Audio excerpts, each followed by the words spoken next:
Inaelezwa klabu ya Southampton ya ligi kuu England imevutiwa na uwezo wa Mtanzania Novatus Miroshi anayekipiga Göztepe ya Uturuki na imepanga kumsajili dirisha lijalo la usajili Ulaya. Mbali na klabu hiyo, zipo pia nyingine nyingi zilizoonyesha nia ya kumsajili nyota huyo anayemudu kucheza nafasi mbalimbali uwanjani.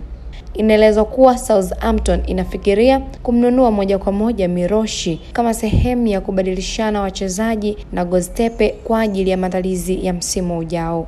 Klabu hiyo imepeleka majina ya wachezaji wawili wanaowahitaji. Mbali na Miroshi, yupo pia kiungo Mnigeria Anton Dennis. Hata hivyo, kuna asilimia kubwa Miroshi kujiunga na timu hiyo kutokana na ushirikiano unaoendelea kwa klabu hizo zinazosimamiwa na kampuni ya uwekezaji michezo Sport Republic.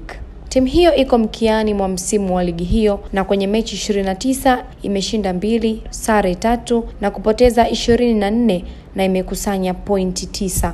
Hii ni moja ya maswali ambayo pengine mashabiki wamekuwa wakijiuliza kwa nini nyota huyo anahusishwa na klabu kubwa Ulaya. Hata hivyo, jibu ni jepesi kutokana na kiwango alichokionyesha kwenye msimu wa kwanza wa ligi ya Uturuki. Kwa kiwango alichokionyesha kwa mechi 19 za Göztepe, ni wazi timu hiyo inayopambania kubaki ligi kuu England inamtazama kama mchezaji atakayekwenda kuisaidia.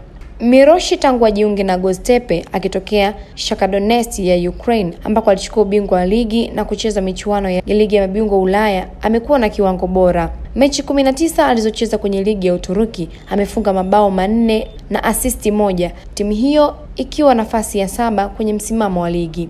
Ndiye mchezaji aliyebadilishwa nafasi mbalimbali kwenye timu hiyo, wakati mwingine akicheza kama mlinzi wa pembeni na kiungo, na amekuwa akifanya vizuri. Ulikuwa nami Sports Lady Glajo.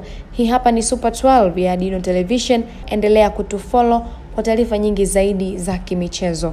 Inaelezwa klabu ya Southampton ya ligi kuu England imevutiwa na uwezo wa Mtanzania Novatus Miroshi anayekipiga Göztepe ya Uturuki na imepanga kumsajili dirisha lijalo la usajili Ulaya.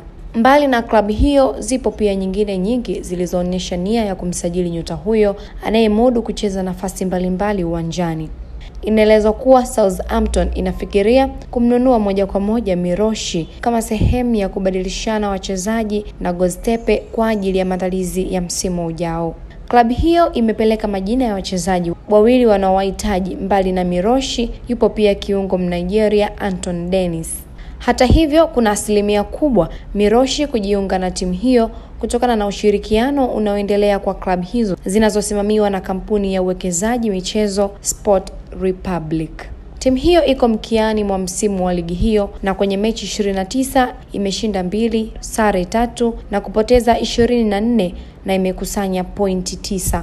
Hii ni moja ya maswali ambayo pengine mashabiki wamekuwa wakijiuliza kwa nini nyota huyo anahusishwa na klabu kubwa Ulaya. Hata hivyo, jibu ni jepesi kutokana na kiwango alichokionyesha kwenye msimu wa kwanza wa ligi ya Uturuki. Kwa kiwango alichokionyesha kwa mechi 19 za Göztepe, ni wazi timu hiyo inayopambania kubaki ligi kuu England inamtazama kama mchezaji atakayekwenda kuisaidia.